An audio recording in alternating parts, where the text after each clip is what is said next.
आगे चलकर आपको माला की भी जरूरत नहीं पड़ेगी। अब मैं माला का भी साइंटिफिक लॉजिक बता देता हूं। ये रेड लाइट है, इनविजिबल रेड लाइट है, और ये बड़ी वाली रेड लाइट है। भाई ध्यान भटक गया, वापसी आ जा, अंतर्मुखी हो जा। अभी तेरा दिमाग अंतर्मुखी होने की जगह सपनों में बाह्यमुखी हो रखा है। तो इसका लॉजिक आप समझिए। लेकिन जब आपका ध्यान लगने लगे, धारणा से आप ऊपर बढ़े, आपको पता है ओम नमः शिवाय। मेरे प्यारे भक्तों, आज आपके सभी प्रश्नों को यहां पर कंपाइल करके स्पेशली मंत्र जाप के बारे में, माला से कैसे जप करा जाए, क्या उसमें विधि विधान है, उनको हम जानेंगे। आपके एक एक जो आपने प्रश्न पूछे हैं इतने टाइम से, उनका उत्तर देने की कोशिश करेंगे। ऑलरेडी माला जप कैसे करी जा सके, ये पिछले साल मैंने एक वीडियो बनाई थी। आज उसी का एक एडवांस वर्जन में आपको बना रहा हूं प्रैक्टिकली, ताकि आप अलग अलग चीजों को समझ सके और थोड़ा सा आपको गूढ़ रहस्य जो है वो और समझा सकूं। क्योंकि जब हम शैविज्म की बात करते हैं, भगवान शिव की बात करते हैं, तो वो तो अथाह है, अनंत है, अनेक उनमें संप्रदाय हैं, मत हैं, मान्यताएं हैं।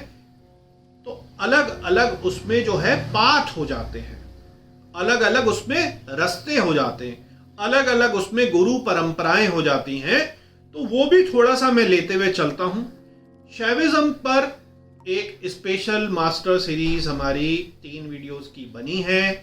शैविज्म क्या है, कौन से सिद्धांत या पथ पर आप आगे बढ़ सकते हैं, 2 मतों को आप मिला सकते हैं, और उनके बारे में और जानकारी पाने के लिए क्या जो है प्रमाणिक या अच्छे मॉडर्न ग्रंथ हैं, स्क्रिप्चर्स हैं, बुक्स हैं, तो वो वीडियो आप जरूर देखिएगा। अंत में आपको पता ही है कि सब कुछ जो है शिव से ही शुरू है और शिव पर ही खत्म है।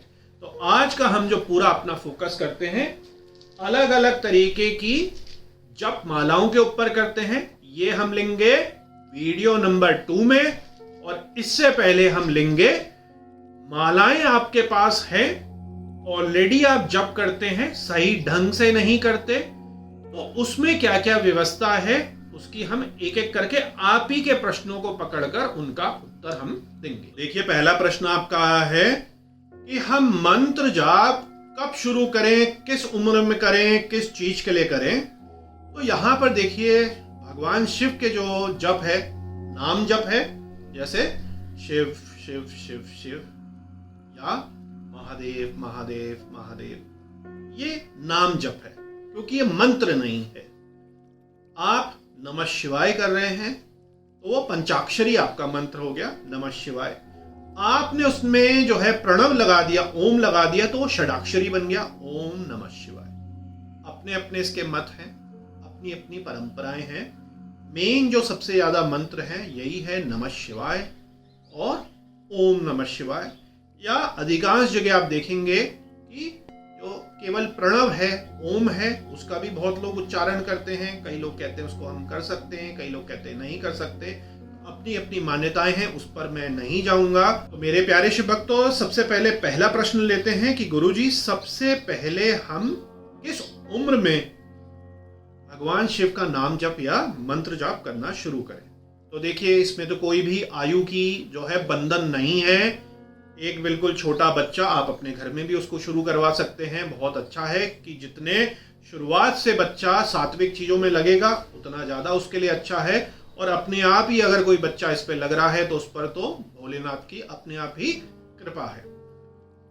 उम्र इसमें कुछ नहीं है, हर कोई, हमारे पास भी जो लोग मिलने आते हैं, रुद्राक्ष के लिए आते हैं, मार्गदर्शन के लिए आते हैं, तो उसमें रिटायर्ड लोग भी हैं, 60 65 70 वाले। बहुत अच्छा समय है, आप अपनी सारी जिम्मेवारियों से फ्री हो गए तो आप कुछ समय भोलेनाथ को दीजिए, महादेव को दीजिए, तो बहुत अच्छा समय है, क्योंकि आपको वैसा टेंशन नहीं है। आप युवा अगर हैं, आप 13 साल से लेकर 25 साल तक के हैं, तो बहुत ही उत्तम समय है। सारे जो बढ़िया साधक हुए हैं वो कम उम्र के ही होते हैं, क्योंकि उस समय शरीर में शक्ति होती है मंत्र जाप को करने की, हठ योग को करने की। तो ये एक बहुत अच्छा है। और अगर हम शिव तंत्र को देखें तो उसमें भी वर्णित है कि सबसे जो बढ़िया उम्र है वो कम उम्र ही है। मतलब कि जब आप युवा अवस्था में होते हैं, एक मतलब बॉडी की पावर के हिसाब से। तो ये सारा मैं आपको शिव तंत्र के, बाकी तंत्र के ग्रंथ हैं, बाकी जो स्क्रिप्चर्स हैं, उनसे ही लेके मैं आपके उत्तर देने की कोशिश कर रहा हूँ।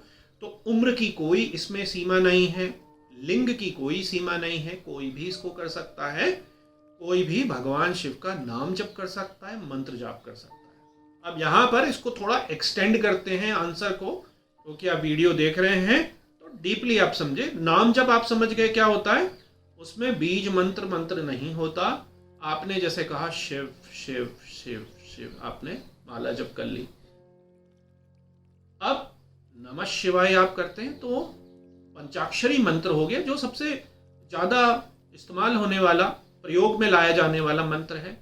इसी में यदि आप ओम लगा देते हैं, प्रणव लगा देते हैं, तो ओम नमः शिवाय, वो षडाक्षरी आपका बन गया। अब इनसे क्या मतलब है, जब आप कोई स्पेशल साधना करते हैं भगवान शिव की और आपने संकल्प ले लिया, और संकल्प आपने लेकर जब शुरू करे पूरे लाइफ लॉन्ग या एक सर्टेन नंबर, तो आप एक अपना बेंचमार्क बनाएंगे ना। जैसे आप किसी कंपटीशन की तैयारी करते हैं तो आप कहते हैं मेरे पास 1 साल है, मैं रोज 10 घंटे पढ़ाई करूंगा और मैंने IAS PCS नेट का एग्जाम या JEE निकालना। तो ऐसा आपके माइंड में एक धारणा, संकल्प होती है, क्योंकि किस मंजिल की तरफ आप आगे बढ़ना चाहते हो और कैसे कैसे आप अपनी प्रैक्टिस करते हैं। आप जिम भी जाते हैं तो आप कहते हैं अच्छा ठीक है, पहला मंथ है या पहला वीक है तो मैं इतना kg जो है बेंच प्रेस करूंगा, इसके बाद मैं 10 kg बढ़ाऊंगा, उसके अगले बाद मैं 20 बढ़ाऊंगा, या आपका जिस भी तरीके से प्रोग्रेशन होता है। तो यहां पर क्यों मैंने आपको बताया पंचाक्षरी और षडाक्षरी का मंत्र की अगर आपने सही ढंग से सिद्धि करनी है तो जो बीज मंत्र है उसका 1 लाख जप आपको करने हैं। तो पंचाक्षरी अगर मंत्र है तो 5 इंटू आपका कितना हो गया, 5 इंटू 1 लाख, मतलब 5 लाख आपको भगवान शिव के जप करने हैं। अब इसमें और एडवांस में जाएंगे तो ये क्योंकि कलयुग चल रहा है तो इस तरीके का तंत्र में वर्णन है कि कलयुग में आपको, क्योंकि एनर्जी डाउन हो जाती है, 4 गुना मंत्र आप करते तब जाके उसकी सिद्धि होती है। तो पंचाक्षरी मंत्र की सिद्धि आपकी होगी 20 लाख जप करने पर। और अगर हम षडाक्षरी मंत्र की बात करें, क्योंकि बहुतों का जो मन है वो ओम नमः शिवाय पर लगेगा, नमः शिवाय पर भी लगता है, लेकिन ओम को वो ऐड करना चाहते हैं। हम इस स्थिति परिस्थिति में नहीं जाएंगे कि ओम का उच्चारण नमः शिवाय के साथ कौन कर सकता है, कौन नहीं कर सकता। वैसे ही इसमें बहुत अलग अलग मत और राय और विवाद हैं। कुछ विवाद अभी चल भी रहे हैं, आपने देखा ही होगा। अगर आप ओम के साथ ओम नमः शिवाय जप करते हैं तो वो 6 षडाक्षरी हो गया, 6 आपके उसमें जो है हो गए। तो 6 इंटू 4 गुने का फैक्टर कलयुग का 24 लाख जब आपको पूर्णता के लिए करने पड़ेंगे। तो ये आपको क्लियर हो गया। तो करने वाले 1 करोड़, 2 करोड़, 3 करोड़, 5 करोड़, 10 करोड़ भी करते हैं, पूरा जिंदगी लग जाती है। तो ये मैंने आपको क्लैरिटी कर दी कि किस तरीके से अगर आपको कोई विशेष स्पेशल सिद्धि चाहिए तो कलयुग का 4 गुने का फैक्टर और जो भी उसके जितने अक्षर हैं मंत्र पे उतने इंटू 1 लाख बारी। इसमें कुछ फेरबदल भी हैं कई, क्योंकि तंत्र एक बहुत बड़ा क्षेत्र है। तो जैसे जब हम बात करते हैं नवग्रहों की तो उसमें कुछ अलग तरीके से काम करता है। भगवान शिव का मैंने आपको पंचाक्षरी और षडाक्षरी का बहुत विस्तार से बता दिया। उम्र, लिंग, सीमा कुछ नहीं है इसमें। और पंचाक्षरी षडाक्षरी आप कैसे कर सकते हैं, नाम जप मंत्र जाप से कैसे डिफरेंट है, शायद आपको ये भी क्लियर हो गया। अब इसी को थोड़ा सा और आगे बढ़ाते हैं कि देखिए, हम जब भी जप की बात ही नहीं करें, हम पूजन भी अगर हम करते हैं तो भगवान के 2 तरीके के पूजन या 2 तरीके के मंत्र जाप, जिसको हम चैंटिंग या मंत्र बोलना, वो करते हैं। किस तरीके के करते हैं? अधिकांश लोग जो हैं सकाम भाव से, काम वाले भाव से करते हैं। मतलब उनकी कोई ना कोई डिजायर्स हैं कि हम भगवान शिव हमारा भला करना, भगवान शिव हमें रिद्धि सिद्धि दीजिए, भगवान शिव हमारी जॉब सही कर लीजिए, भगवान शिव हमारी ये दे दीजिए, हमें वो दे दीजिए, मेरा स्वास्थ्य सही कर दीजिए। मतलब हम हमेशा मांगते रहते हैं। यह है सकाम भाव से। और बाकी भी तंत्र की बहुत सारी जो पद्धतियां हैं वो सकाम भाव को ही यूजली प्रमोट कर रही हैं कि आपने नवग्रह पूजन कर लिया तो नवग्रह आपको क्योंकि परेशान कर रहे थे, शनि के आपने जाप करा लिए, मंगल के आपने करा लिए, राहु केतु के करा लिए, सूर्य के करा लिए, तो आपकी कुछ ना कुछ जो थी डिजायर्स थी। एक है बड़ा प्योर निष्काम भाव, आपका कोई भाव ही नहीं है, आप भगवान शिव से प्रेम करते हैं, आपको कुछ नहीं चाहिए, आप उनसे ये भी नहीं कह रहे कि भगवान शिव आप तो सब जानते ही है, मैं आपसे क्या मांगू, खुद ही दे देना। वो भी मांगना हो गया, वो भी जो है मांगना हो गया, इनडायरेक्टली मांगना हो गया कि भगवान शिव आप दे ही देना, कुछ भी अपने हिसाब से ठीक ठीक दे देना। आपने ऐसा नहीं करना। जो सकाम भाव वाले हैं वो तो अलग ही हो गए। 99.9% लोग सकाम भाव, कोई काम का जो भाव है उसके कारण होंगे, या उनको कोई दुश्मन होगा, भगवान मेरे को दुश्मन से बचा लेना, मेरा कोर्ट केस चल रहा है, मतलब कि जो माया का जाल है, लोभ मोह माया, किसी से बदला लेना है, क्रोध, किसी से ईर्ष्या है, ये सारी फैक्टर्स जो हैं उसमें चलते हैं। और निष्काम भाव हो गया कि आपका कोई भाव ही नहीं है, आप प्रेम पूर्वक बस भगवान शिव का स्मरण करना चाहते हैं। वैसे भी कहा क्या माना जाता है कि दुख में हर कोई सुमरन करता है, जब दुख होते हैं तो वो इतनी पाठ पूजा करता है, बार बार ही मंदिरों में जाता है, सवेरे शाम भगवान शिव को पूजेगा या और अन्य देवी देवताओं को भी पूछेगा। और जब हम सुख में होते हैं, मौज मस्ती में होते हैं, हमारे पर सारा ऐश्वर्य होता है, तो हम भगवान को नहीं पूछते, टाइम नहीं होता क्योंकि। तो ऐसे भी अधिकांश लोग होते हैं। तो आप सुख में यदि आप सुख के समय में भी यदि भूलते नहीं है, माया चक्र में फंस कर भी आप शिवमय बन के रहते हैं, उनकी कृपा जो है उसके अंडर में रहते हैं, खुशी जब आपको पूरी प्रफुल्लता है, पूरा मतलब आप में दल बल, पूरा शरीर में ताकत है, उसके बाद भी आप उनकी शरणागत हैं, आप उनकी शरण में हैं भगवान शिव की, तो आपके ऊपर दुख जो है वो नहीं आते। तो आप ये मत समझिए कि जब आपको कष्ट है, जब आपको कोई काम भाव है, सकाम भाव है, तभी आपको मंत्र जाप करना है, तो इस तरीके से नहीं। अब दूसरा हम प्रश्न लेते हैं, और दूसरे प्रश्न से हम बीच बीच में ऐसा करते हैं कि बहुत लंबा, क्योंकि आपके बड़े टिपिकल क्वेश्चन हैं, प्रैक्टिकल भी हम शुरू करते हैं ताकि बढ़िया करके आपको क्लियरिटी हो जाए। तो देखिए, जप मालाएं अलग अलग प्रकार की हैं, इनकी हम बाद में चर्चा करेंगे। अभी जैसे मैं एक जप माला ले लेता हूं, ये 108 दानों की है, ये 54 दानों की है, इनमें भी बड़ा ज्यादा कंफ्यूजन है। और एक मेरे पास यहाँ पर जपनी होगी, वो जो जपनी है वो आपकी 27 दानों की होती है। तो ये देखिए 27 दानों की जपनी, 54 दानों की माला, 108 की होगी तो बहुत लंबी हो जाएगी, ये नेपाली, और 108 दानों के इंडोनेशियन अच्छे दाने में भारी एकदम मोटी माला। तो मैंने आपको बताया इन 3 उंगलियों का हम इस्तेमाल करते हैं, अलग अलग इसकी सिंबलाइजेशन है। आयुर्वेद को लेंगे तो आप वात पित्त कफ, ब्रह्म जीव माया, और इसी तरीके से जो हमारे तीन गुण हैं, मतलब कि सत्व गुण, रजोगुण और तमोगुण जो हैं, उनको ये दर्शाता है। अब जब आपके पास माला ये आ गई, आपने माला रख ली, आपको सीधे जो है जप नहीं करना है। जप मैंने आपको बता दिया 2 तरीके के हैं। आपने संकल्प लेकर अगर विशेष कुछ जप करने हैं, 21 दिन के, 40 दिन के, 1 साल के, एक सर्टेन नंबर करके, तो आपको मैंने पूरा बताया हमारी वेबसाइट में shivablessings.com में, शिवा पोर्टल में आप देख सकते हैं कि पूरा जो है पुरुषरण की विधि किस तरीके से क्या होगा, कैसे कैसे आप करेंगे, किस तरीके से क्या करेंगे, वो सारी विधि दी है। थोड़ी कॉम्प्लेक्स वो होती है। और उसमें अगर उत्कीलन की भी हम बात करेंगे, जो मेरा आपको यह कहना है कि पहली बारी में आप भक्ति भाव से करिए। जब आपका भक्ति भाव वाला जो है जब हो जाए, कुछ 1000, 50,000, 1 लाख, 1.25 लाख जब हो जाए, उसके बाद आप सोचते हैं 24 लाख जप मैंने करने, या 20 लाख जप करने, या 1 करोड़ जप करने, या 5 लाख जप करने हैं, तो आप पूरा विधि विधान से थोड़ा उसको करिए। पहली बारी में आपको केवल दिल से जुड़ने की जरूरत है भगवान शिव से। तो यहाँ पर सबसे पहले माला का संस्कार करना जरूरी है। संस्कार की एक बेसिक वीडियो पिछले साल बनी है, वरना आप YouTube में बहुत सारी वीडियो देख सकते हैं कि किस तरीके से आप इनको शुद्धि करेंगे। देखिए, हर चीज के पीछे एक साइंटिफिक रीजन होता है। अब आप वो देखेंगे, आप कॉम्प्लेक्सिटी में मत जाइए। अब जब हम बीज मंत्र की बात करते हैं तो बीज मंत्र किस में है? संस्कृत में है। और संस्कृत का जो उच्चारण है, आपको नहीं आती संस्कृत, अधिकतरों को नहीं आती संस्कृत, वैसे भी लुप्त हो रही है।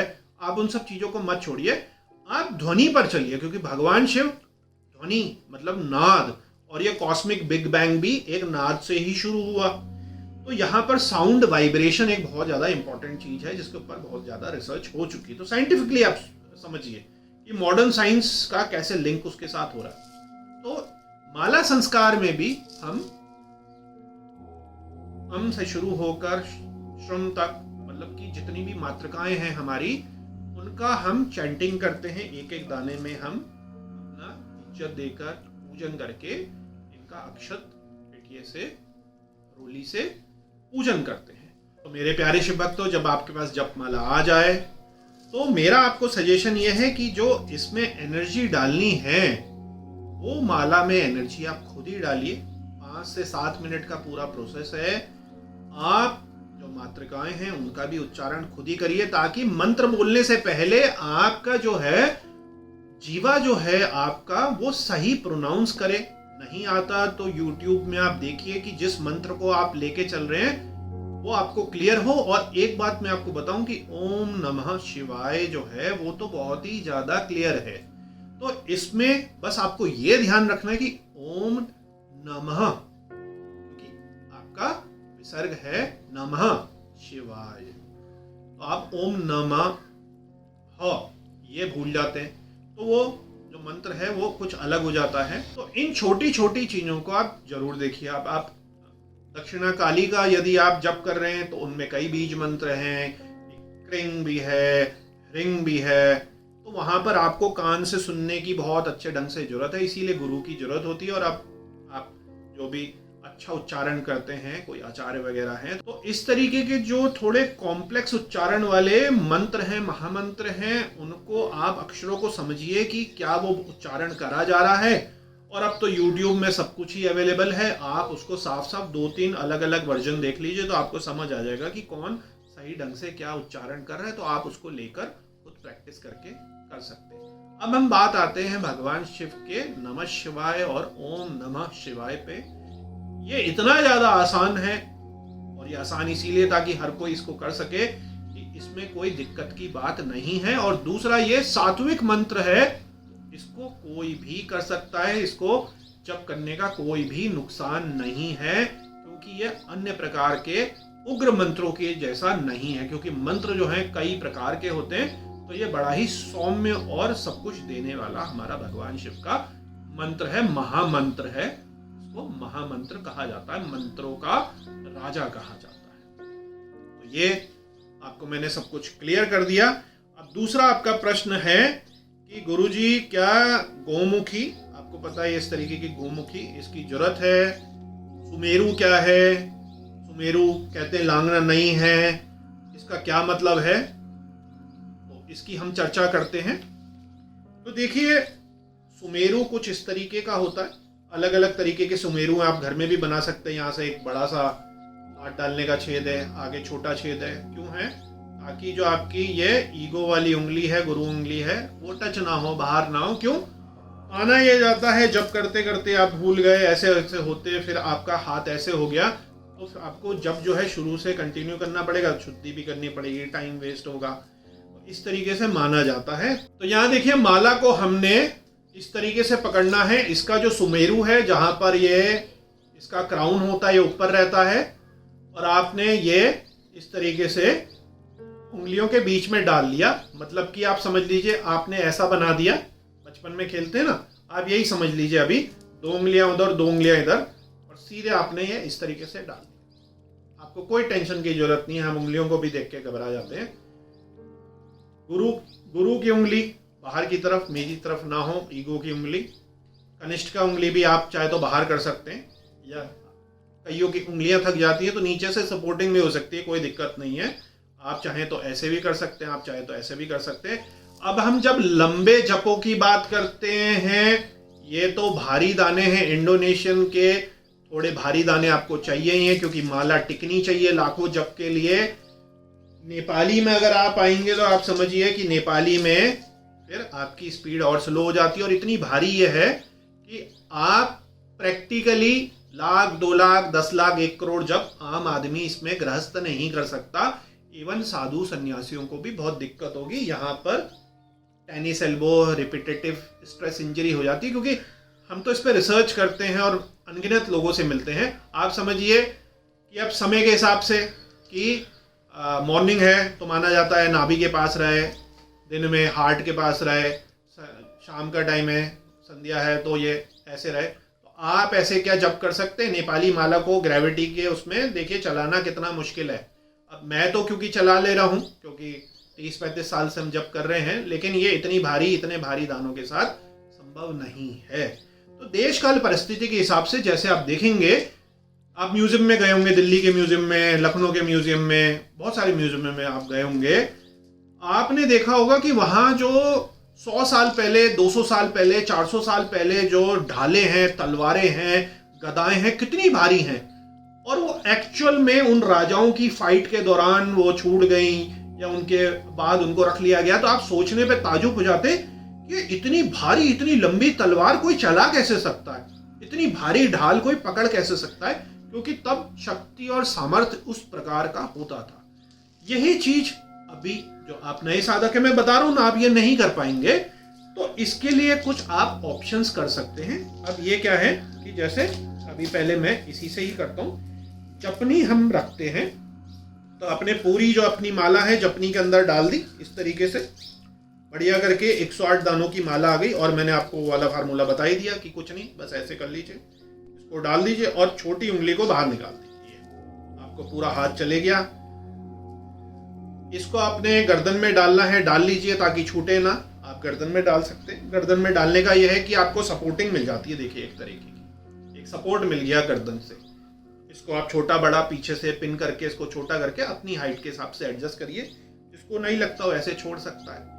यहां तक मैं तो ये भी कहूंगा देश काल परिस्थिति के हिसाब से, क्योंकि आपके पास कई सारी चीजें नहीं, हवा में इस तरीके से लटकेगा हाथ, आप 10-10 हजार जप नहीं कर सकते एक सिटिंग में, तो आप इसको सपोर्ट दीजिए इस तरीके से। या कई परिस्थिति में अच्छा आपका जो आसन है आप इस तरीके से भी कर सकते हैं। आपको कई बारी सपोर्ट चाहिए, उसमें कोई दिक्कत की बात नहीं है। आप देखिए ना कि जो साधु सन्यासी थे, अधिकतरों ने पेड़ के नीचे बड़ी बड़ी तपस्याएं करी, तो ताकि रीढ़ की हड्डी सही रहे, सीधी रहे, छाया थोड़ी मिल जाए, बारिश से थोड़ा बच जाए। इन सब चीजों के पीछे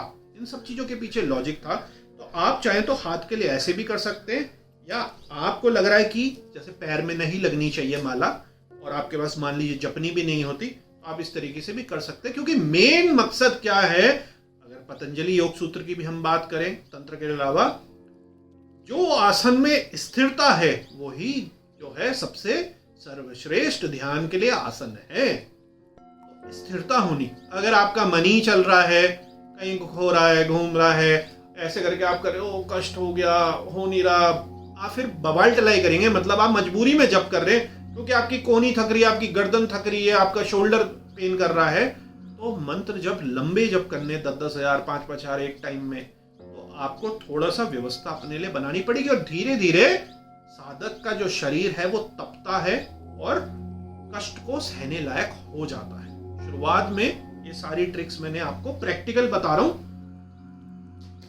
जो कि आपको कहीं से यूजुअली नहीं मिलेंगी, क्योंकि ये आप समझ लीजिए कि सारा मॉडर्न साइंटिफिक तरीके से मैं आपको मंत्र, तंत्र, यंत्र में कोशिश कर रहा हूं ताकि आप साधना में आगे बढ़ सकें। अब मेरा तो ये भी कहना है कि अगर आपके पास जपनी नहीं है, क्योंकि मैं तो ऐसे ही करता हूं, आप किसी कंदराओं में, आप किसी गुफा में, आप किसी नदी तट में, आप किसी जंगल में, आप अपने कमरे में जहां कोई नहीं है, तो बिना जपनी के भी कर सकते हैं। आप अपने ऊपर ऐसी चादर बिछा लीजिए ताकि वो नीचे टांग में ना गिरे, आपके गुप्तांग में टच ना हो। इस तरीके से भी आप जप कर सकते हैं, इससे आपकी स्पीड बढ़ेगी और आपका निर्विघ्न जो है ध्यान इतना बढ़िया लगेगा कि जो लोग भी अभी जपनी में कर रहे हैं, किसी भी प्रकार की, कितनी बढ़िया मलमल की भी, आप ऐसे अगर अकेले में कर रहे हैं जहां आपको कोई देखने वाला नहीं है, तो आपका यह बहुत ज्यादा आनंद बढ़ जाएगा। हाँ, आप बाहर कहीं कर रहे हैं, आपके किसी और की नज़र लग सकती है, दोष हो सकता है, आप किसी ऐसी जगह पे है जहाँ पे नेगेटिव एनर्जी है, भूत दोष आदि हैं तो उसमें आप जपनी का प्रयोग करिए। अब जपनी नहीं है, करना है और कहीं बाहर करना है, तो मैंने आपको बताया कि इस तरीके से यदि आपका कोई कपड़ा है, कोई चुन्नी है, आपने बहुत सारे महात्मा साधु संतों को देखा होगा कि इस तरीके से भी जप करते हैं, बड़े बड़े मंदिरों में करते हैं, कामाख्या तक में मंत्र ऐसे ही करते हैं, काशी में करते हैं। हर एक के पास जरूरी नहीं कि जपनी थी आजकल ऐसी बनी हुई, तो इस तरीके से भी ये करा जाता है, इसमें कोई दिक्कत की बात नहीं है। तो ये मैंने आपको जपनी का सारा कुछ क्लियर कर दिया। और दूसरे प्रश्न से पहले एक चीज इसमें जो छूट गई है, इसको बड़े क्लोजली बड़े आराम से हम बताते हैं। ये जो है सुमेरु है, सुमेरु को हमने लांघना नहीं है। तो लोग वीडियो देख के इस तरीके से घूमती नहीं है पूरी, बड़ा कंफ्यूजन हो जाता है। मैं उसका आपको मतलब बताता हूँ कि देखिए आप चलते चलते जप करते फाइनली आंख आपने बंद कर रखी है, क्योंकि आप ऐसे बार बारी मत देखिए कि मैं पहुंचने वाला हूं, अच्छा 4 रह गए। शुरुआत में ये दिक्कत होती है, आपने नहीं देखना है। अपने आप आपकी ये वाली जो उंगली है आपका ये बता देती है, आप इस पे भी नहीं आएंगे। आपको इतना सूक्ष्म ध्यान रखना है कि ये आ गई, इतना आपको आइडिया हो जाता है। काउंटिंग आपने नहीं करनी। काउंटिंग आपने, जैसे समझाता हूं एक और बात इसके बाद, तो यहां पर आप आखिरी में पहुंच गए, सुमेरु आपके फ्रंट में है, सुमेरु जो है अभी फ्रंट में है, आने वाला है, आया नहीं है, आने वाला है। तो यहीं से आपने इस तरीके से ये वापस घूम गए और उल्टा हमने रिवर्स कर दिया। आप कई बारी क्या दिक्कत करते हैं कि सुमेरु में पहले से ही पड़े हैं, वीडियो देख के कंफ्यूजन हो रहा है, आप पहले दाने में हैं, वहां से घूम के आएंगे तो आप नहीं कर पाएंगे। आप ये समझिए कि आप सुमेरु से पीछे हैं, आप सुमेरु से आगे नहीं है। वीडियो देख के सुमेरु से पीछे हैं, यहां से आप करेंगे तो ये देखिए, आप देख रहे हैं, मैंने देखा भी नहीं, घूम गया अपने आप। तो यहां से आपको पीछे से घुमाना है, ये इस तरीके से, समझ गए। तो ये है सुमेरु क्रॉस नहीं करा जाता। अगर गलती से सुमेरु क्रॉस हो गया तो आप दोबारा से माला जप करिएगा, और आपके पास आचमन के साथ ये पानी होना चाहिए। आप धरती पर या भूमि पर या इस तरीके से आपने डाल दिया, पानी पी लिया और फिर से आपने जो है जप कर लिए।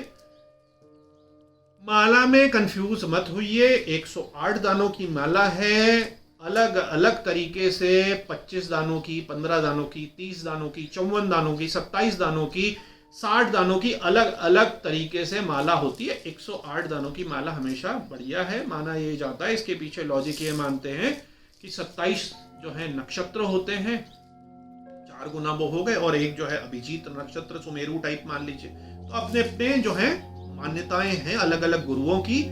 मॉडर्न तरीके से अगर देखें तो मैं आपको बताता हूं, मैथ्स का एवरेजिंग 108 है, तो 8 तो आप बहुत शुभ नंबर, 108 9 का अनडिवाइजेबल नंबर है। 100 मान लीजिए आप, क्यों, आप जब कर रहे हैं माइंड कहीं खो गया, स्किप हो गया, ये हो गया, तो 100 का आपने एवरेज ले लिया, एक माला 100 की, तो बहुत आसान है। आपने 5 माला जब कर ली तो 500 जब हो गए। आपने कहा ठीक है मैं तो 100 दिन से कर रहा हूं, तो आपने मल्टीप्लाई कर लिया।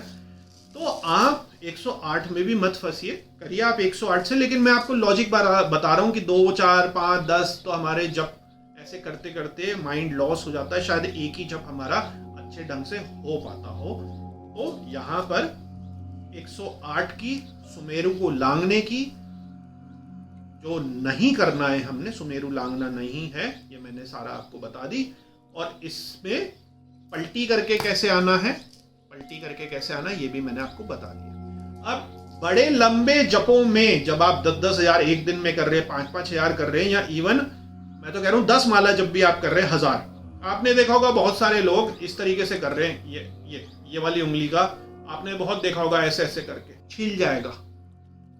और टीवी में दिखाने के लिए 4-5 बारी 10-20 बारी अलग चीज है, आपको अपने अंगूठे का ही प्रयोग करना पड़ेगा खिसकाने के लिए। देखिए अगर मैं ये उंगली नहीं भी यूज करूं तभी भी माला चल रही है, तभी भी माला बढ़िया करके चलेगी। दाने अच्छे होने चाहिए, भारी होने चाहिए, स्मूथ होने चाहिए। देखिए अंगूठे में इतनी ताकत होती है, और अंगूठा वैसे भी सात्विक है। ये जो अंगूठा है हमारा ब्रह्म है, सात्विक, तो उससे तो और भी बढ़िया है। तो यहाँ पर और कई फॉरेनर्स को, क्योंकि हमारे तो कई शिविर भी होते हैं, तो इस तरीके से करते हैं। देखिए ये बिल्कुल गलत है, आपने देखा होगा बहुत सारे लोग ऐसे चला रहे हैं। ये तो ना तो बॉडी के हिसाब से एर्गोनॉमिकली अच्छा है, इसमें आपको फ्लो नहीं मिलेगा, तो ये बिल्कुल अलग हिसाब से। लेकिन बहुत सारे फॉरेनर्स ऐसे भी करते हैं जो कि बिल्कुल गलत है। या बहुत सारे मॉडर्न में देख रहा हूँ योगा वोगा में भी, बेंगलोर पुणे वगैरह में भी इस तरीके से कर रहे हैं। तो आपको ऐसे माला जप नहीं करना है। ये क्लियर हो गया। चलिए आगे बढ़ते हैं। किसी कंडीशन में माला नहीं है तो आप क्या करेंगे, तो किसी कंडीशन में मैं पहले भी बता चुका हूं कि यहां से आप शुरू करेंगे 1 2 3 4 5 6 7, नीचे नहीं आएंगे 8 9 10। इसका चित्र भी मैं कहूंगा एडिटर से कि लगा दे। एक बारी मैं फिर आपको दिखा देता हूं। जैसे आपने यहां से शुरू करा, मेरा प्रिंट स्क्रीन ले लीजिएगा वीडियो को रोककर, नमः शिवाय एक, फिर दूसरा यहाँ जाएगा नमः शिवाय, फिर इधर को आएगा नमः शिवाय नमः शिवाय नमः शिवाय नमः शिवाय नमः शिवाय नमः शिवाय नमः शिवाय नमः शिवाय। 10 हो गए। फिर 10 के बाद दोबारा से नमः शिवाय नमः शिवाय नमः शिवाय नमः शिवाय नमः शिवाय नमः शिवाय नमः शिवाय नमः शिवाय। तो कर उंगली, हाथों की जो है कर माला, तो ये है कर माला, हाथों की जो है माला। यदि आपके पास ये नहीं हो, लेकिन उंगलियों से बड़ा डिफिकल्ट हो जाता है, क्योंकि इसमें आपको 10-10 कितना बारी आप याद करेंगे, इसमें भी आप भूल जाते हैं। तो जब आप भूल जाते हैं तो ये भी आपका एक प्रश्न आगे था, वो मैं क्लियर कर देता हूं। हम क्या करते हैं, जब लंबे हम जप करते हैं और आपने पहले ही सोच लिया कि मैंने रोज 5 माला जप करनी है, तो चलो 5 माला में तो कोई दिक्कत नहीं है। आपने कहा मेरे को 100 माला करनी है, 10,000 जप रोज के करने हैं, क्योंकि मेरे को एक सिद्धि एक सर्टेन टाइम में करनी है। तो आप रुद्राक्ष रख लीजिए अपने सामने। मैं आपको बताता हूं किस तरीके से। आपने एक खाली कटोरी यहां रखी, आप सिक्के रख लीजिए, आप आटे की गोली रख लीजिए, आप बताशे रख लीजिए। तो आपका जब ये पूरा का पूरा एक राउंड पूरा ऐसे हो गया, मतलब एक माला जप हो गया, फिर आप स्टार्ट हो गए। गाय का शुद्ध गोबर है, उसकी गोलियां आप बना सकते हैं। जो आपका प्रसाद का मिश्री होती है, उसके छोटे दाने रख सकते हैं। किसी भी तरीके से आपको काउंटिंग करनी। दूसरी होगी तो आपने दूसरी ये रख ली। जब आपकी ये पूरी कटोरी खत्म हो गई, आपने सोचिए कि 10 माला जप करने थे, आपने पहले से 10 रखे, 20 करने तो 20 रखे, सारे खत्म हो गए, तो आपको पता चल गया कि ये जो है आपके जप जो है कंप्लीट हो चुके हैं। तो इस तरीके से इसकी जो है ट्रैकिंग करी जाए। अब आगे, हाँ, आप कैसे करेंगे? आप अपने सोफे में, आप अपने मंदिर में, यहाँ तक कि आपका साफ सुथरा यदि बेड है, क्योंकि बहुत सारे जो युवा हैं अपनी कंपटीशन की तैयारी कर रहे हैं, तो उनके पास तो कुछ है नहीं, अपना हॉस्टल का बेड ही है, या नीचे गद्दी बिछा सकते हैं, तो कोई दिक्कत की बात नहीं है। शुरुआत में आपको रीढ़ की हड्डी के लिए यदि सपोर्ट चाहिए, पीछे तकिए का किसी चीज का ले सकते हैं, कोई दिक्कत नहीं है। आपके यदि हिप्स की बोन्स में कुछ इशू है, बहुत सारे लोगों की सही ढंग से नहीं खुलेंगे, तो पीछे एक स्लांटिंग गद्दी लगा सकते हैं। यूजुअली फॉरेनर्स के साथ बहुत सारी ये इश्यूज होते हैं, कई विमेन के साथ भी इशू होते हैं, तो उनमें आप शुरुआती उसमें कर सकते हैं, और फिर बाद में बटरफ्लाई और बाकी जो हमारे आसन हैं उनके द्वारा वो आप खोल सकते हैं। सुखासन में, एडवांस में, पद्मासन में, जिसमें भी आपकी इच्छा हो, अर्ध पद्मासन में, जिसमें भी आपका बैठ सके, जितनी देर आपने करना है उतनी देर में उस आसन में आप बैठिए। नीचे आपने आसन की गद्दी लगानी है। अब कुशा तो बड़ा डिफिकल्ट है मिलना, तो कुशा का आसन डिफिकल्ट है। आप कॉटन की कर सकते हैं, चादरों को मल्टीपल फोल्ड करके आप कर सकते हैं, लेकिन इतनी बड़ी चादर हो कि पूरा आप उसमें सही ढंग से बैठ जाएं, तो इस तरीके से भी करते हैं। और कई विशेष गुरु परंपरा में जिन्होंने गुरु नाम दे रखा और स्पेशल कुछ सिद्धियां कर रहे हैं, तो गुरु चादर ओढ़ के भी करा जाता है। तो अलग अलग इसके जो है अपनी अपनी चीजें हैं। तो आसन आपके पास हमेशा होना चाहिए। मतलब कि इसका भी एक रीजन साइंटिफिक क्या है कि आप सीधे जमीन में बैठ के करते हैं, तो जब बढ़िया चल रहे हैं तो आपका एक सर्कुलेशन ऑफ एनर्जी हो रहा है, और उसमें कई टाइप की स्टैटिक, नॉन स्टैटिक एनर्जीज भी होंगी। तो उसकी अर्थिंग ना हो, आपको कोई शॉक ना लगे। वैसा नहीं कि बिजली टाइप का शॉक, मतलब वो अलग अलग तरीके के सूक्ष्म शॉक हो सकते हैं, और आपकी एनर्जी ड्रेन आउट भी हो जाती है, अपने ही अंदर साइकिल नहीं चलता। इसके लिए इंसुलेशन के लिए ही ये आसन का बताया जाता है। और पुराने जमाने में आसन होना चाहिए। कोई सांप है, कोई बिच्छू है, कोई मकड़ी है। एक दो बारी तो हमारी गद्दी के नीचे पहाड़ में सांप आ गया, तो सांप बैठा था मजे से, और हमने भी पूरे जप कर लिए, और जब गद्दी वद्दी उठाई तो देखा सांप, और बड़ी कम उम्र थी, तो जब सांप खाली की तरफ मतलब खाई की तरफ नीचे के खेत की तरफ ऐसे उसने जंप मारी तो अपनी तरफ भी जो है जंप कर सकता था, तो गद्दी नहीं बचाया। सिल्वर कलर का सांप है, आज तक याद है, इतना मोटा सांप था, वो मजे से बैठा था, शायद शरीर की गर्मी के लिए आ गया होगा, सांप तो कहीं भी आ जाते हैं। तो इस तरीके का आसन आपको जरूरी है घर में, और बाहर तो होना ही चाहिए। मंदिर वगैरह में भी कोशिश करिए कि ऐसी फर्श में मत बैठिए, अपने साथ व्यवस्था बना के थैले में लेके चलिए, और बाकी जगह भी आप जहाँ भी जाते हैं। योगा मैट वगैरह में मैं इतना सजेस्ट नहीं करूंगा, क्योंकि रबड़ और सिंथेटिक के मैट है, तो उससे जो पोरसनेस है उसकी, मतलब ब्रीथिंग जो है ब्रीथेबल नहीं होती। जो योगा मैट्स हैं यूजली अधिकतर योगा मैट्स सिंथेटिक बेस्ड हैं, तो कोशिश करिए कि अपनी आसन गद्दी लेकर ही आप उसको करिए। तो आसन का भी मैंने बता दिया। और जब आपकी पूर्ण माला जप हो जाए तो आपको पता ही है कि आपने इसको थैंक यू, धन्यवाद, जिस भी तरीके से करना है आपने धन्यवाद करना है, अपने आज्ञा चक्र में लगाना है, और इसको 3 बूंदे जो है पानी की इस तरीके से किसी कटोरी में या अपने आसन जो है आपका वहां पर 3 बारी इस तरीके से डालनी है, और उसके बाद आप अपना जल ग्रहण करिए। तो इस तरीके से आपका जो है पूरा जो मंत्र का आपका जप का साइकिल है वो कंप्लीट होता है। आगे का प्रश्न लेते हैं, किस तरफ मुख करके बैठे? तो इसमें बड़े वाद विवाद हैं। यूजली नॉर्थ ईस्ट के डायरेक्शन में, नॉर्थ की तरफ, ईस्ट की तरफ करके आप बैठिए।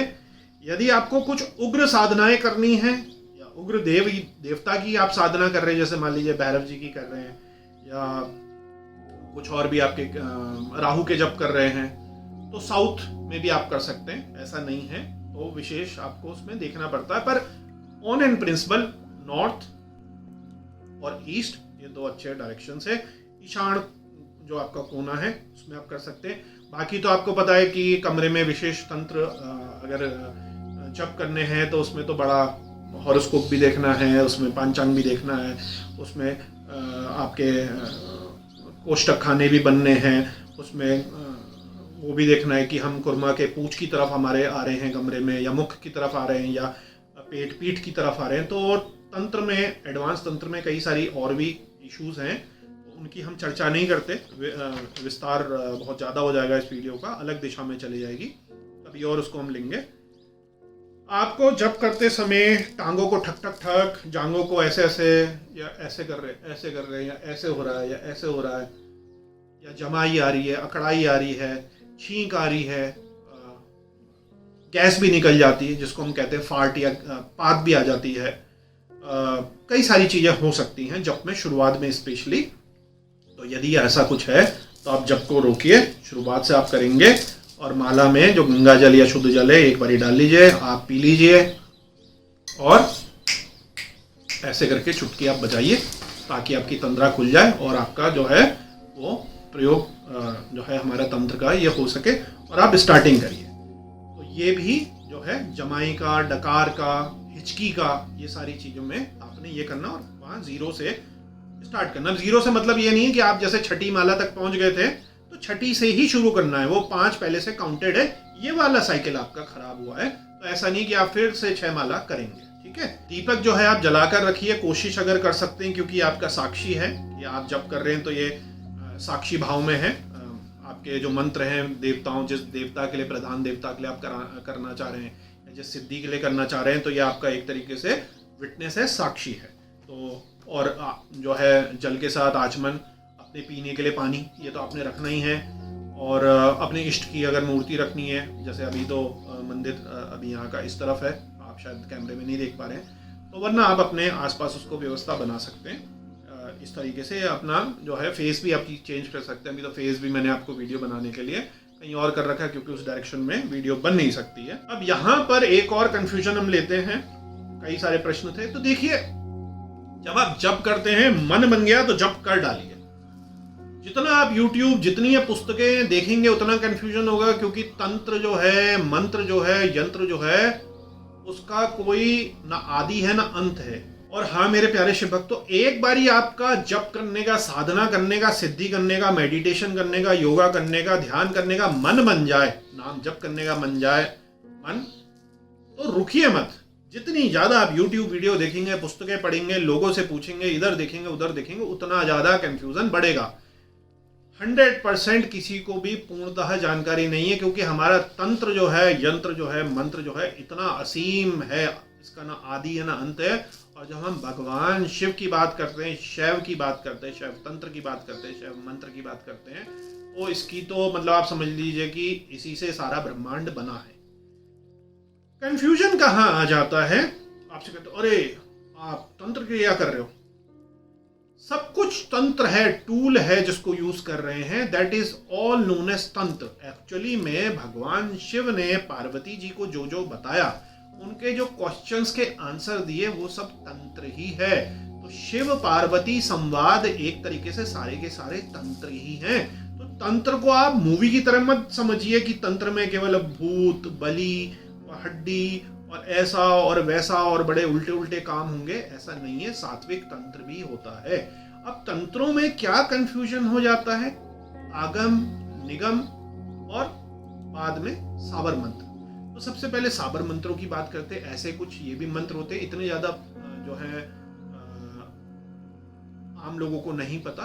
तो गुरु गोरखनाथ जी ने आम बोली में, आम भाषा में, जिनको संस्कृत नहीं आती, क्योंकि देखिए उतने 8वीं सदी में भी लोगों को, बहुत सारे अधिकतर लोगों को संस्कृत नहीं आती थी और क्लिष्ट है, डिफिकल्ट है, तो उन्होंने सिंपल खड़ी भाषा में बहुत सारे जो है साबर मंत्रों को बना दिया। तो बहुत सारे लोग साबर मंत्रों का प्रयोग करते हैं, लेकिन इसमें कई सारी झूठी झूठी किताबें भी मार्केट में साबर मंत्रों की ऐसी फ्लोट हो रखी हैं किताबें बेचने के लिए, तो थोड़ा उनसे बचना चाहिए। तो साबर मंत्रों का अधिकतर जैसे अघोर हैं, नाथ संप्रदाय के हैं, इस तरीके के संप्रदाय वाले ज्यादा साबर मंत्रों का प्रयोग करते हैं। अब हम बात करते हैं निगम। तो देखिए निगम वाले जो भी मंत्र हैं, मतलब वैदिक मंत्र हैं, जैसे गायत्री मंत्र है, श्री सूक्त है, तो माना क्या, मतलब वो वेद से आए हैं, तो वेद वेदांग से चले हैं, तो उसको उस तरीके से ही निगम के अंदर में ट्रीटमेंट होता है।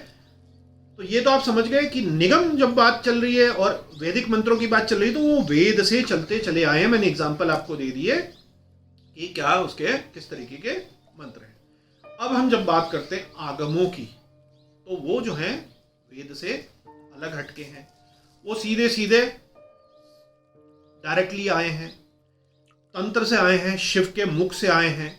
और आगम भी कई प्रकार के हैं, जैसे शाक्त हैं तो वो देवी के मुख से आए हैं, वैष्णव आगम है तो वो विष्णु जी के मुख से आए हैं। तो इस तरीके से अलग अलग जो है आगम हैं। तो जब हम शिवागम की बात करते हैं, तो बहुत सारे मतों में, बहुत सारे संप्रदायों में, बहुत सारी मान्यताओं में वो वेद से भी हटकर हैं। वैसे तो ये माना जाता है कि सब कुछ जब से चले तो तभी से वेद आए, लेकिन बहुत सारे शैविज्म वालों का ये भी मानना है कि जब से डॉक्यूमेंटेड लिखे हुए वेदों का है, शैविज्म जो है शिव के जो तंत्र है वो उससे भी पहले है। और वो ऑब्वियस ही बात है कि क्योंकि सब कुछ शिव से ही आया है, तो वो सबसे शुरू से ही चलते चले आए होंगे, क्योंकि सबसे पहले जो मुख से ही सारा जो है स्पंदन, मुख से ही सारे मंत्र, मुख से ही सारी चीजें निकली होंगी। और इसी तरीके से अपनी अपनी मान्यता है। तो जो आगम वाले हैं, शिवागम वाले हैं, वो तांत्रिक मंत्रों का भी प्रयोग करते हैं। ओम नमः शिवाय भी तांत्रिक मंत्र ही है, तो अब घबराने की बिल्कुल भी जरूरत नहीं है, क्योंकि बिल्कुल सात्विक जो है ये मंत्र है।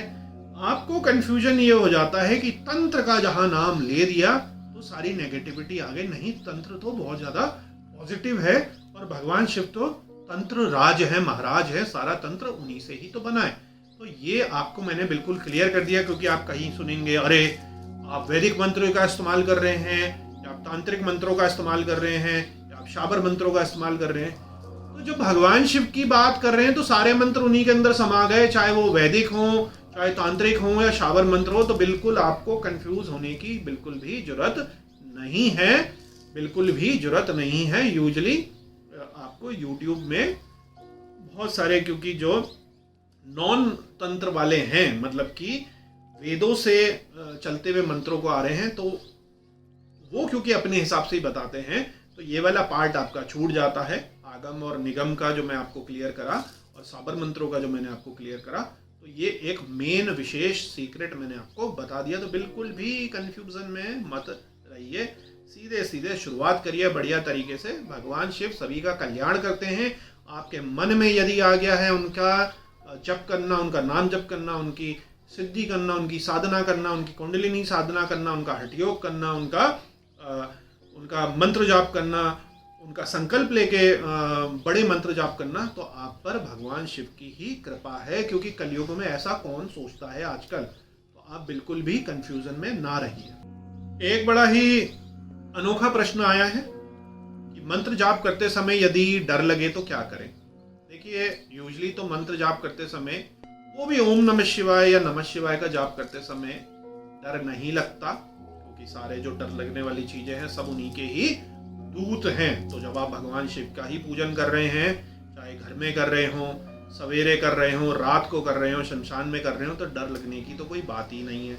फिर भी नए साधकों का जो है मन कमजोर होता है, और उनमें से भी बहुत सारे साधक जो युवा हैं, क्योंकि दिन भर उनकी स्टडी, पढ़ाई और ये वो होता है, वो रात्रि में बहुत सारे लोग साधना करते हैं, और हमारे साथ बहुत सारे लोग जुड़े हैं उनकी रात्रि में ही है, क्योंकि वो अपनी जॉब कर रहे हैं, कोई तैयारी कर रहे हैं, तो वो यूजली त्राटक भी राति को कर रहे हैं। उनको दीपक त्राटक, मिरर त्राटक जो है, राति को मजा आता है, राति को ही आनंद आता है उनको, राति को उनको सूक्ष्म अनुभूतियां होती हैं। और मैंने खुद भी अपने टाइम में, क्योंकि आप अच्छी पढ़ाई कर रहे हो तो आपको कितना ज़्यादा पढ़ना पड़ता है, स्पेशली आप साइंस साइड के यदि हैं और भी ज़्यादा पढ़ना पड़ता है, और उसके साथ अगर आपकी हॉबीज़ भी कई सारी हैं तो फिर तो और भी कम टाइम होता है। तो आपके पास एक रात का ही समय रह जाता है, और वो भी बड़ा ही अपने आप को यम नियम से, अपने सप्त धातु को बचाकर ही एनर्जी आपके पास रहती है।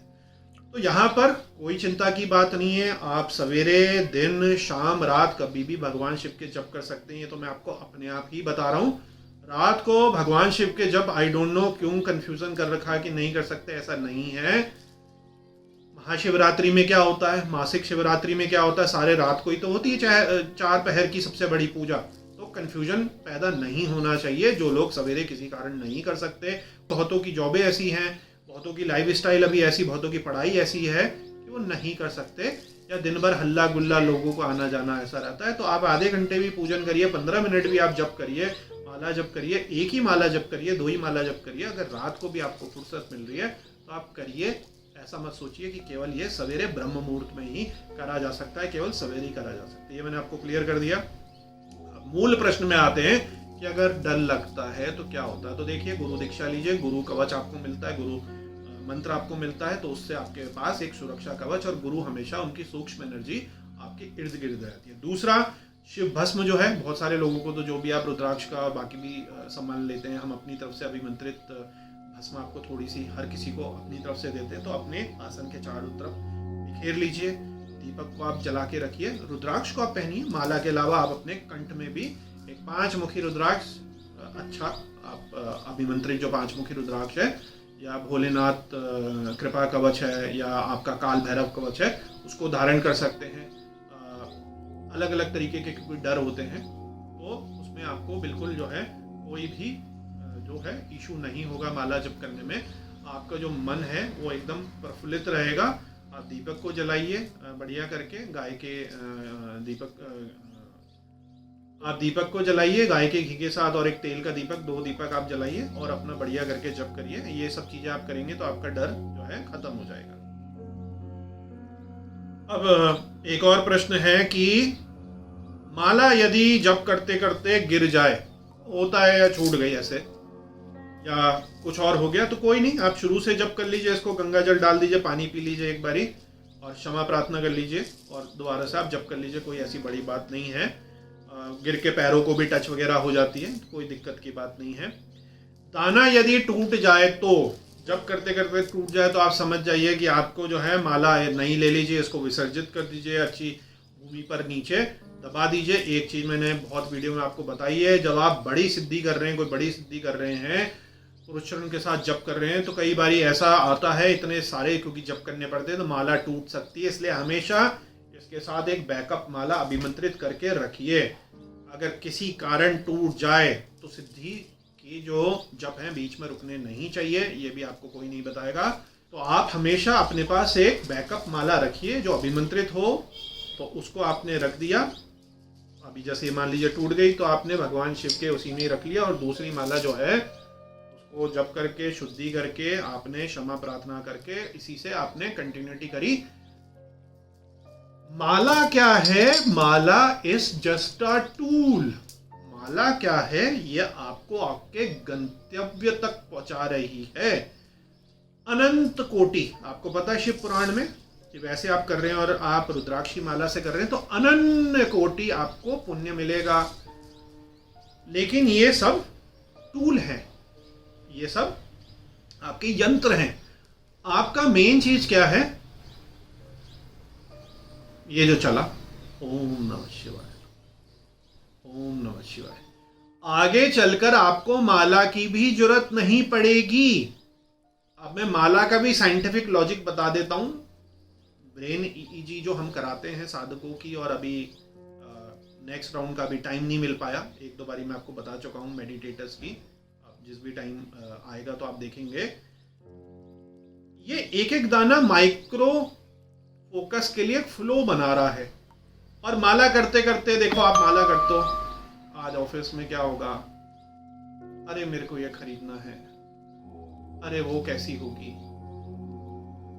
आज तो शाम को पार्टी होगी, ये चल रहा है दिमाग में। फिर आपका ध्यान आया, ओह मैं क्या सोच रहा हूँ, अरे भगवान गलती हो गई, ओम नमः शिवाय, ओम नमः शिवाय, ओम नमः शिवाय, ओम नमः शिवाय, ओम नमः शिवाय, ओम नमः शिवाय। फिर बह गए, कहीं और चल रहा है दिमाग। दिमाग की तो गति ऐसी है, दिमाग तो बंदर है, दिमाग तो बंदर है, उछलता रहता है।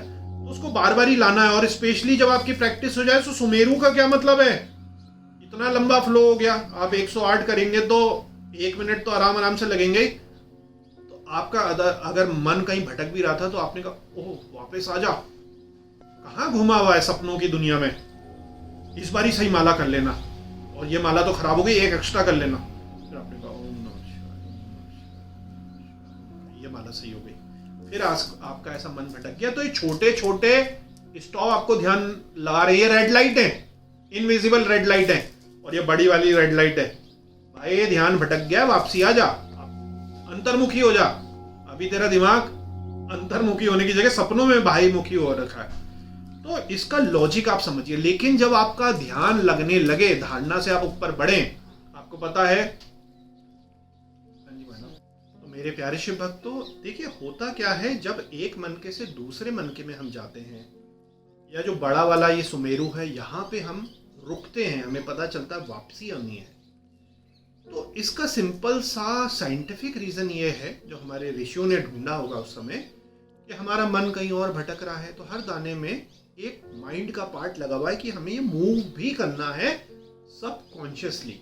और जब हम सुमेरु में पहुंच रहे हैं तो आप खोए हुए हैं कहीं, आपका मन ड्राइव कर रहा है अपनी कार ले जाके कहीं, और घूम रहा है कहीं, तो कहते हैं अरे एक लाल बत्ती आ गई, तो आप रुकते हो, अरे सुमेरु आ गया, क्योंकि ये बड़ी चीज है। आपने वापस हो और आपने कहा ओहो बड़ी गलती हो गई, मन बहुत ही भटक रहा था मेरा, अब मैं सही ढंग से माला जप करूंगा। तो इस तरीके से काम करता है। इसको बिल्कुल आपको इसी तरीके से समझना है कि आपने शवासन में लेट गए योग निद्रा के लिए। योग निद्रा में आपको निद्रा नहीं करनी है, आपको सोना नहीं है। आपने ध्यान में भी सोना नहीं है कि ऐसे ऐसे आपके झटके लग रहे हैं, आपको नींद आ रही है, आपने तो ध्यान लगाना है। तो यही इसका फर्क है। तो आप हर मनके पर चल रहे हैं, और सुमेरु में आप इसी तरीके से अगर भटक गए ज्यादा तो आपको ट्रैक में लाया जाता है कि wrong wrong wrong, you were wrong, आप कहीं और भटक रहे थे, वापसी हो जाओ। सुमेरु का ये एक गूढ़ रहस्य है। तो ये मैंने आपको काफी डिटेल में चीजें बता दी। माला के बारे में मैंने आपको सब कुछ बता दिया। माला में आप ये बिल्कुल मत कंफ्यूज होइए। लास्ट में मैं आपको असली चीज बताता हूँ। This is just a tool, this is just a tool. ये एक यंत्र है। शिव पुराण में बिल्कुल है कि आप वैसे कर रहे हैं, ऐसे कर रहे हैं, और आप रुद्राक्ष की माला के द्वारा करेंगे तो करोड़ गुना ज्यादा, मानसिक रूप से करेंगे तो अनंत कोटि ज्यादा आपको उसका फल की प्राप्ति होती है। लेकिन आप कभी भी माला में उलझ के मत रहिए। माला से मेन जो है वो है आपका आराम से मन लगना। अब कई लोग क्या करते हैं, देखिए, और YouTube में भी आप वीडियो देखेंगे कि हमने ऐसे कहा, रील चला दी,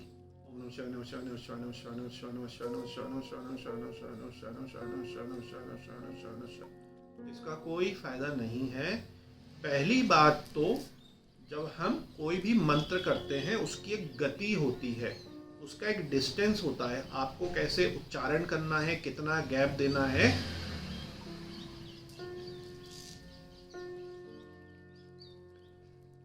तो ऐसा रेल भगाकर कोई फायदा नहीं है, क्योंकि इसमें आपका मन नहीं लगा। आप तो बस एक तरीके से रोबोट बन गए क्लिक करने वाले। आपने देखा होगा बहुत बड़े सेलिब्रिटी अभी एक बहुत बड़े गुरु के पास गए थे, तो मशीन से टिक टिक टिक टिक दबा रहे थे। मेरे को तो बड़ा अजीब सा लगा। इसमें दो गलतियां थी। पहली बात तो माला से आप जप नहीं कर रहे, वो छोटा सा गैजेट आ रहा है दबाने का। दूसरा, जब आप किसी गुरु के पास जा रहे हैं, इतने बड़े वो गुरु हैं, वो आपको सत्संग में कुछ बता रहे हैं और आपकी उंगली वो दबाती रह रही है उसको। या तो आप गुरु के वचनों को सही ढंग से नहीं सुन रहे, जस्ट फॉर सेक आप चले गए या किसी इच्छा के लिए।